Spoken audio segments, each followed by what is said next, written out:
Hi everyone, how are you? Yechia Melech HaMashiach. I hope you hear me loud and clear.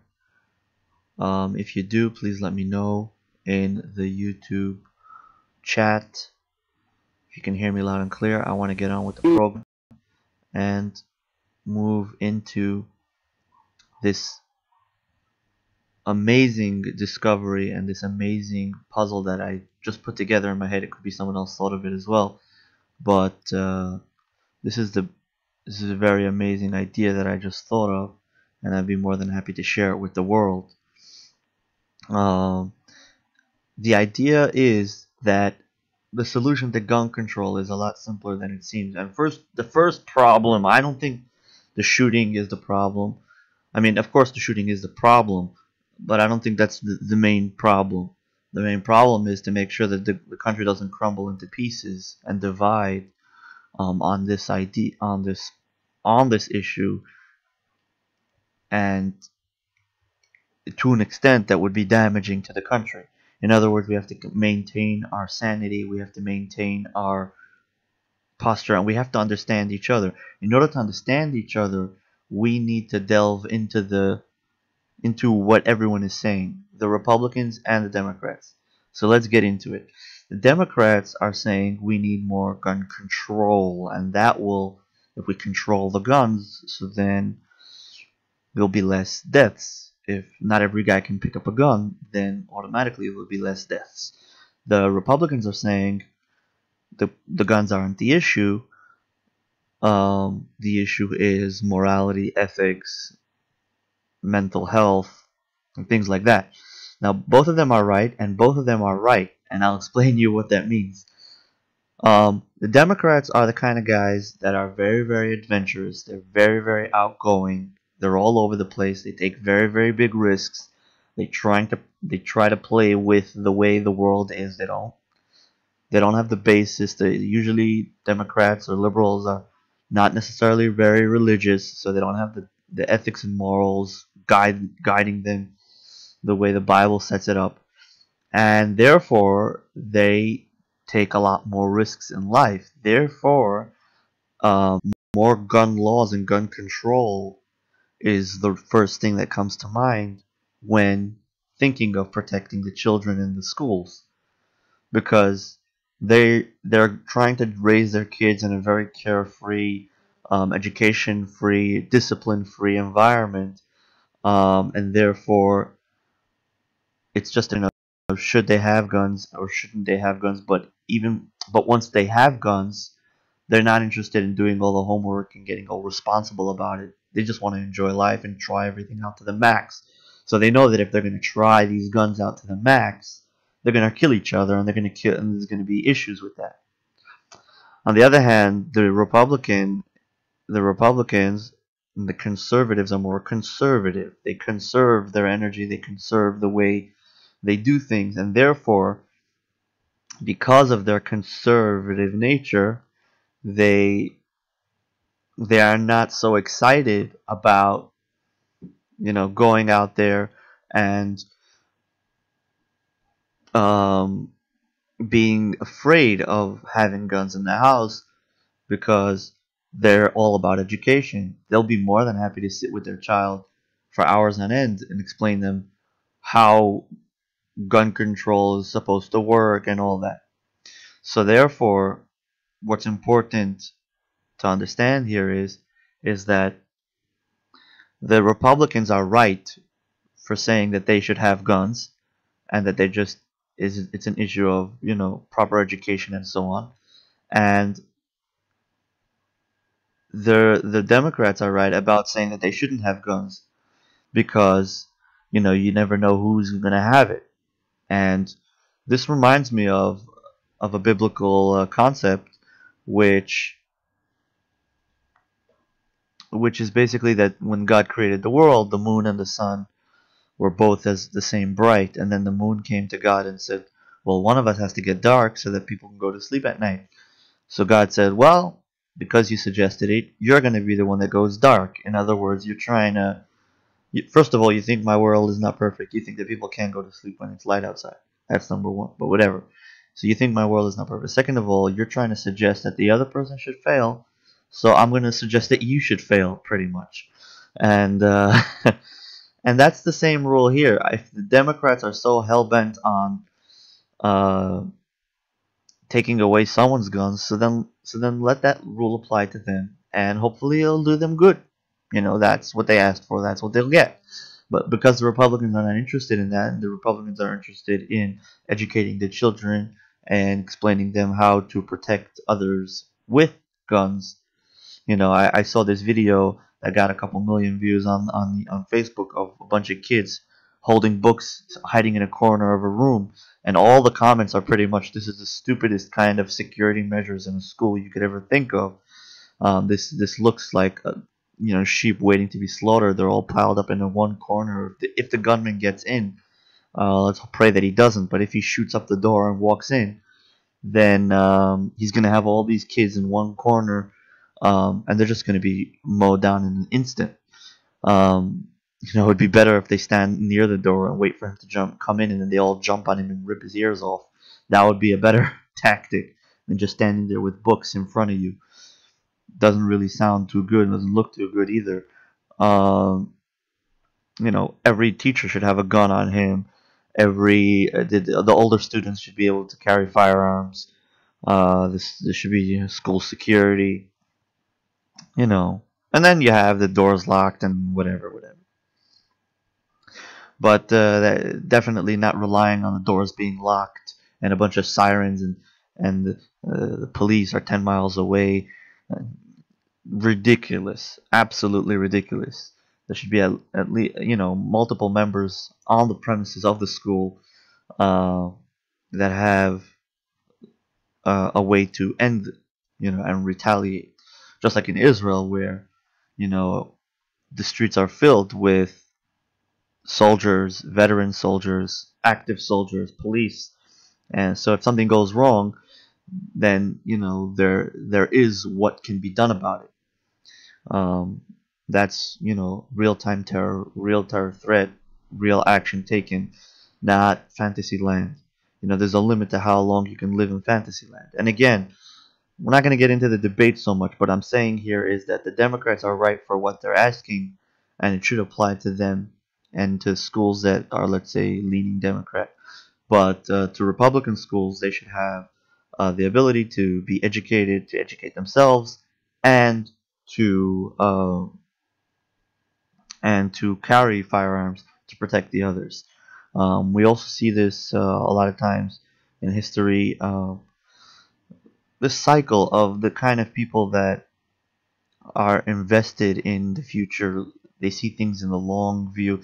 The Republicans are very smart for holding on to their guns, and rightfully so, because you never know when the government can go corrupt. You never know when the government won't be enough to protect the citizens. The citizens need to have their arms ready to be the backup for the government. And as it's famously known that in World War II, the Japanese were thinking of invading America, but they decided not to because they said behind every blade of grass there's going to be a citizen holding a gun. And they were scared of the citizens of America more than they were scared of the American army. So that is a very big plus, I think, in every society.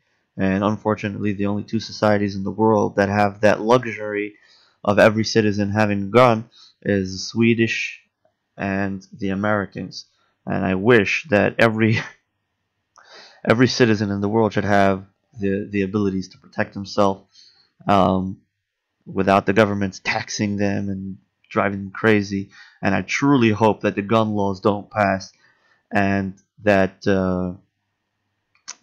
like the president said, mental health is a very um, important factor that needs to be addressed, um, and that will decrease gun violence.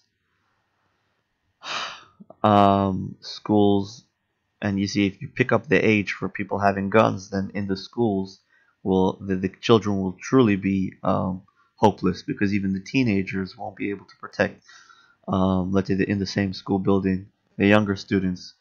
So I don't think that's the best idea. Just like a kid could be very good at driving a bike, even though he's young. So too, a kid could be very good at shooting, and he doesn't necessarily have to do with his age. It's if you want to make sure that he goes through training, and he went through a gun range a couple times, and the gun range experts over there have determined that this kid knows how to properly use his weapon, or if he's part of a militia group, the Three Percenters or whatnot, and he's been educated with firearms for many years. So then, there should be no issue with a 3-year-old holding a gun. I don't know, 3-year-old, and maybe I'm exaggerating, but you know, for a young kid to hold a gun and protect even the adults in the room. So therefore, I really hope that this issue that America is dealing with should be dealt with.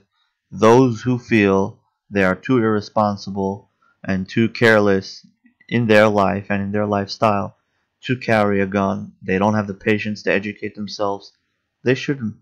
But those who are responsible enough, patient enough, they're not lazy, and they're ready to go through whatever it takes to protect themselves, their families, and their neighbors,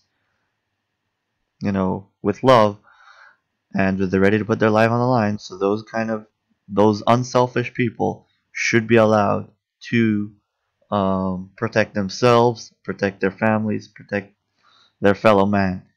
So therefore, that's the way I see that the Democrats and the Republicans are both right in their stance, and each one should apply, I think, uh, what they think is right to their group of people. And I do appreciate Infowars and Ben Shapiro and all the truthers um, putting forward the truth about gun control and everything. And I truly hope. I mean, I'm very proud of President Trump. He really showed love to all the haters. They were coming at him very, very mean. Even the people that came into the White House and were sitting, I felt that, with all due respect to the victims and the victims' family, I think they spoke very disrespectfully to the president. I think their tone was a little bit too rough. I think they felt that they were talking to some, I don't know, random person. And it doesn't matter how emotional you are, you have to understand that you're talking to the president. I think that there is a very big gap and a very big disrespect, unfortunately, in the way the people spoke to the president. However, the president kept his cool. The president showed that he cares about them. The president showed that he understands them and that he feels for them and that he's listening. And sometimes you don't have to do anything, you just have to listen, especially with women, but especially in emotional situations. You have to just listen and show that you're listening. It's like someone's thinking out loud. When someone's thinking out loud, you don't need to give them a solution. You just need to let him think. You know, just like when someone's reading a book, you don't want to disturb him. Sometimes people think with their mouth, or it's like emotional expression. So it's not so much about the solution; it's more about showing support. And that's what the president did. He showed support, and he said that he's going to solve their issues. So hopefully, we will see those issues be solved, and hopefully we will, um, you know, yield results in all aspects of protecting and all that. Of course, if you ask me, it's all connected to the faith in God, and it's all connected to practicality.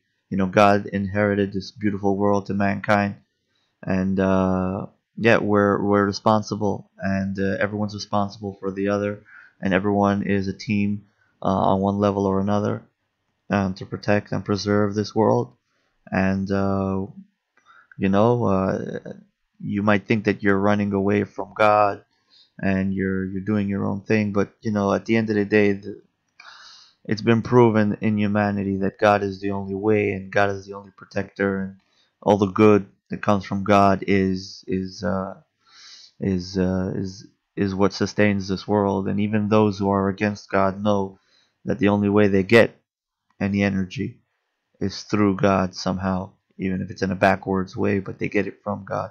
So let's hope that um, the Bible is taught in the schools, and that you know practical measures are also taken as well.